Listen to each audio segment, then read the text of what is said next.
Hey there guys, John here, and thanks for checking out this special user-submitted question video here on the channel. You see, every day on the John Campea Show, in the second half of the show, we take live questions, but every once in a while, somebody sends in like a really big tip, like $50 or more.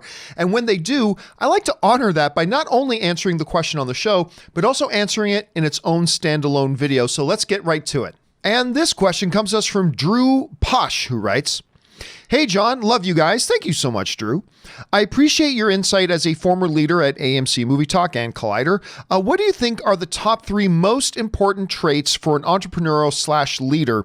And what is the most important lesson you've learned in business?" All right, thanks a lot for writing that in, man. And yeah, I've had some really neat experiences being able to lead and run different organizations and things like that, as well as my own right now and stuff like that. And I am not certainly a world's foremost expert on leadership techniques or stuff like that, but I'll at least tell you some of the things, some of the lessons that I've learned. So for me, the number one thing that I think you need to have as a leader in any team or organization or basically anything is, this sounds very 1980s cliche-ish, but it is absolutely true. Have a clear vision of what your goal is. Understand where it is you're trying to go, what it is you're trying to do. I'm trying to build a house on a beach. I am trying to develop this YouTube channel. I am trying to do this, but have an understanding of exactly what it is that you're trying to build, what you're trying to develop, and where you're trying to go. Because without having a clear direction and a clear picture and a clear understanding of what it is you're trying to turn your team or organization or business into, without having a very clear picture of that, you're going to have a very hard time navigating your way to get there. But when you do know exactly where it is you're trying to go, you can make decisions on direction easy. So when I was, say, running AMC Movie News, I had a very clear picture of what I wanted AMC Movie News to be. And then I was able to make all my decisions about personnel, about programming, about location, about staffing, about equipment and all. I was able to make all those decisions in the light of, does this that I'm trying to make a decision on right now head us towards this vision goal I have for what I want our team to be? And if it doesn't, no matter how good it looks, move away from it or move past it. It might be great, but if it's not something that gets us towards the goal, move on from it and get something that does move us towards the goal. So without those clear goals and visions of what it is you're trying to be, you'll never know how to navigate. And then once you have that clear goal and vision, be committed to only making decisions that move you towards that goal. This person might be great on a team, but not great to get us to that particular goal. Then get another person in. So you got to be able to have that vision and then navigate by that vision. The second big lesson I've learned is that select the right people to be around you. Your team, your organization, whatever, is only ever going to be as good as the team that you build. That is the next most important thing. And it's important to find people that are reliable, that you trust, that have talent in the areas that you're trying to build and develop and all that kind of stuff. But mostly, I want to go back to that first thing I said, reliability. Make sure you get people. I've said this before, I'll say it again. I will take people who are 10% more reliable over somebody else who is 10% more talent. You'd think you always just go for the more talented person. No, not me. I'm always like, I will take somebody who is more reliable over somebody who is more talented every day of the week, because you can count on them. And when you're trying to build something, whether it's a house on the beach or a YouTube channel or a baking business, whatever, you have so many things to do and to focus your time on.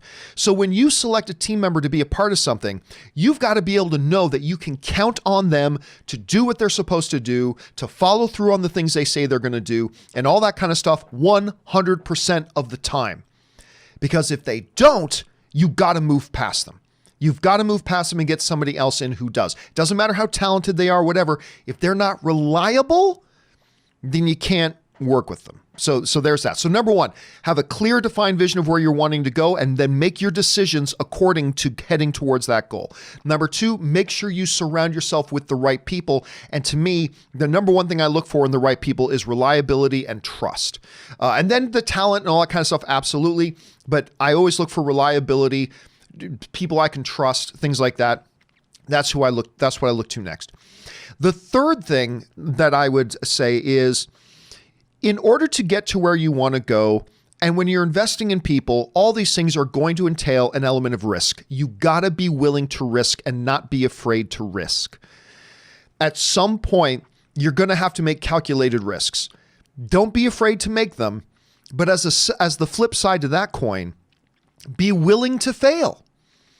And then be willing to fail quickly and move on to the next thing. See, here's the problem. Some people make decisions and they become invested in their own decisions. And even when it's clear that that decision didn't work out, they get stubborn and they just stick to it. They just stick to it. Even when it's become clear that this decision did not work out. I adopted a long time ago a kind of philosophy of be willing to fail fast. I'm okay if something that I try doesn't work. I'm okay. Some people let their egos get bruised by that. I'm totally fine if something I try doesn't work. And I'm just willing to, if something I've tried doesn't work, if it's clear it's not working, move on to something that does.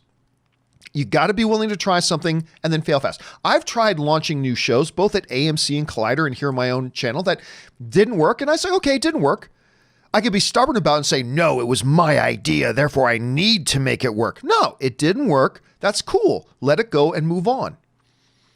And if you're okay with the idea of letting go of something that doesn't work, then you'll be less afraid of taking risks in the future.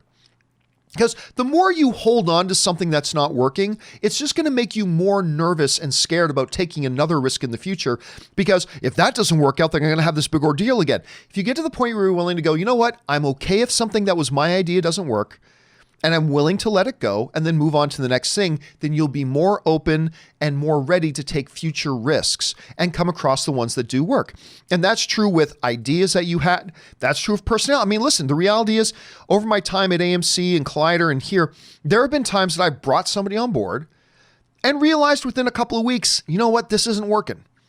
And instead of being stubborn about it and just hanging in there and blah, blah, blah, it's like, then I've moved on and got somebody else in that does, because that heads us towards our goal. And then you start to see that all three of those things: have a vision and make decisions that move you towards that vision.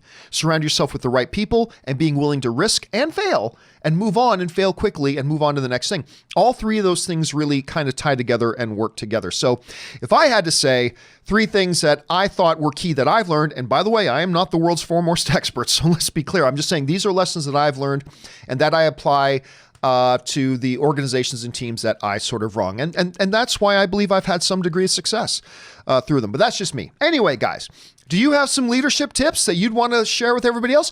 Because I'm not the expert on this, but jump down into the comment section below and let me know your thoughts. Teach me a couple of things. I'd love to hear your input on that, guys. All right, guys, that'll do it for this video. Thanks so much for checking it out. My name's John Campea, and until next time, bye-bye.